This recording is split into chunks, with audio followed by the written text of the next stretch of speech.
Did you know that recycling isn't just a scam? It's also harming the most vulnerable people on the planet. For years, you've been sorting your trash, rinsing your plastic bottles, and tossing them in the blue bin. But what if I told you that it was all for nothing? That nearly everything that you've recycled has ended up in a landfill, an incinerator, or the ocean, or shipped off to poison communities on the other side of the planet. The recycling scam isn't just an environmental disaster. It's a multi-billion-dollar fraud that taxpayers, yes, you and I, are funding while big corporations laugh all the way to the bank. See, recycling wasn't designed to solve the plastic problem. It was designed to distract us so the plastics industry could keep churning out more. Today, we're diving into the shocking origins of the recycling myth, exposing the racist and classist systems it perpetuates, and revealing who's profiting from this global con.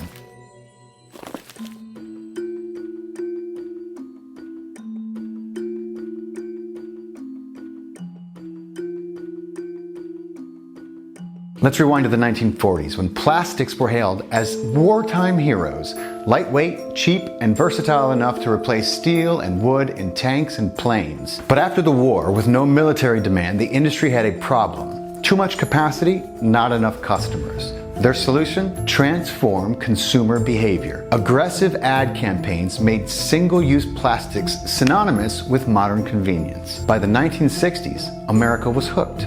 But as the waste piled up, so did public backlash. In the 1970s, Earth Day protests put corporations on notice. The plastics industry, fearing regulations, responded with a gaslighting master stroke. The Crying Indian campaign. Remember that? Its tearful message shifted blame from producers to consumers. Suddenly, pollution was all our fault. In the 1980s, they pulled off an even bigger con. Those little triangles stamped on plastic products, they look like recycling symbols, but they're not. They're resin identification codes created by the plastics industry to make us think every plastic item could be recycled. They're not just misleading, they were engineered to trick you into feeling good about plastic recycling. The truth?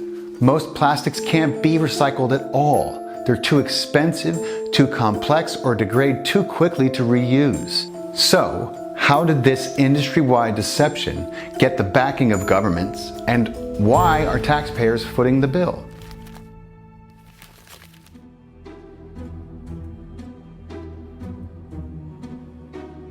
Cities are burning through billions annually trying to recycle plastics. In cities like San Jose, recycling can cost up to 5 times more than sending trash to a landfill. So why stick with it? Because corporate lobbying and decades of PR campaigns convinced officials and the public that recycling would solve the plastic problem. Municipalities signed contracts with private waste management firms, trusting them to recycle. But here's the kicker. Much of that plastic still gets incinerated or landfilled because recycling is too costly or complex. Taxpayers fund this illusion while corporations profit from it. What about those extra charges on beverage bottles, better known as bottle deposits? You pay a small deposit when you buy a drink, and you get it back if you return the empty bottle. But here's the catch. Millions of bottles never make it back. In some states, unclaimed deposit money goes toward environmental programs. But in other states, beverage companies keep that cash. Millions of dollars that should clean up this planet go straight into their profits, paid by you and I. But the scam didn't just stop at tricking taxpayers into footing the bill. It relied on one giant player to prop up the entire illusion. Guess who?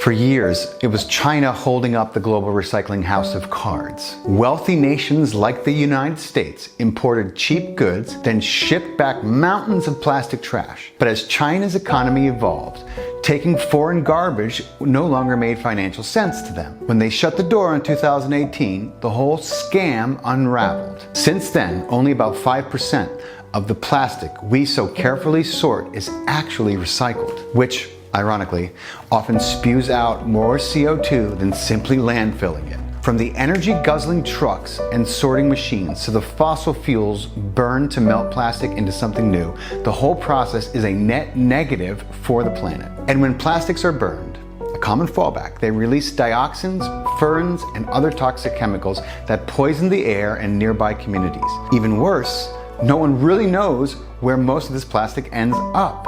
It is a messy, murky system designed to make us feel like we're doing the right thing by carefully collecting and sorting, when we're just adding to the chaos. And here's where it gets even darker. This broken system isn't just bad for the planet. It's actively harming marginalized people at home and abroad.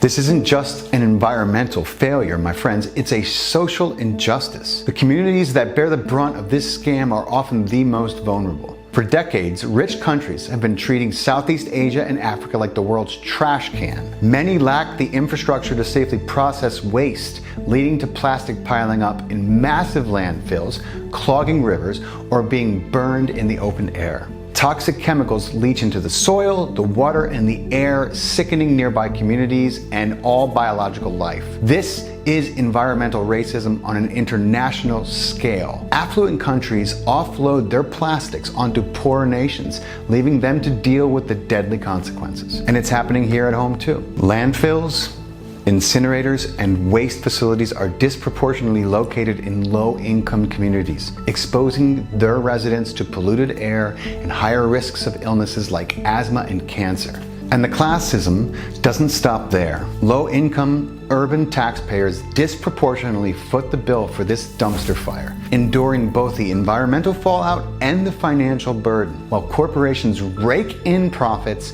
and the recycled illusion lives on. This is not just a failure of recycling, it's a system built to shift the burden of waste onto those least able to fight back. And while plastic waste poisons the most vulnerable communities first, microplastics now permeate the planet. They're in the water we drink, the food that we eat, and even inside our unborn babies. Pollution knows no bounds, and we are all paying the price. Who has the power to perpetuate such a destructive and diabolical scheme? Let's dig into the hidden motives driving this global con.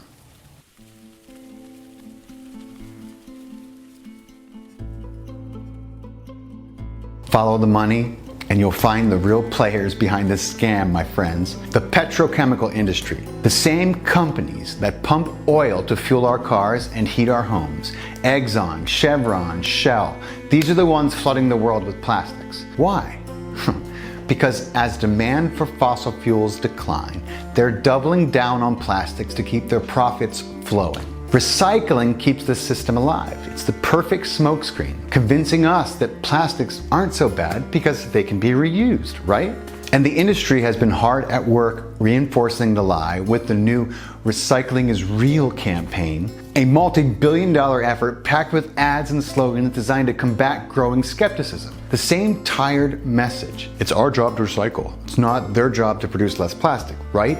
On the surface, scathing reports exposing the recycling fraud, like the one revealing how the plastics industry knew recycling was a sham for decades, and subsequent lawsuits filed against big oil in states like California seem like a step in the right direction. But the so-called climate warriors behind the litigation are billionaires heavily invested in green technologies. Technologies that become more profitable as the world turns against fossil fuels. When unelected parasites hold the purse strings, it undermines democratic process and gives disproportionate power to a select few. This isn't about saving the planet, it's about reinforcing control.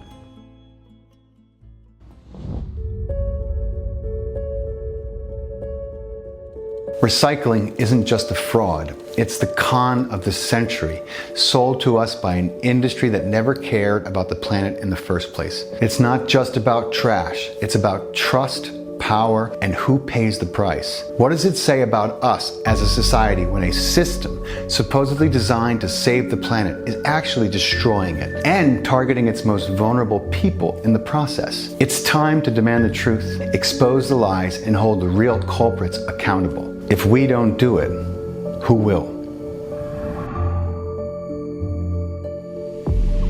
Thank you so much for watching this episode of Far Out Forensics, my friends. please support our mission to shine a light on the flip side of the human experience by liking, subscribing, and sharing this video. It's so important for people to become aware of this. Until next time, I'm Faust Checho, reminding you to question the answers.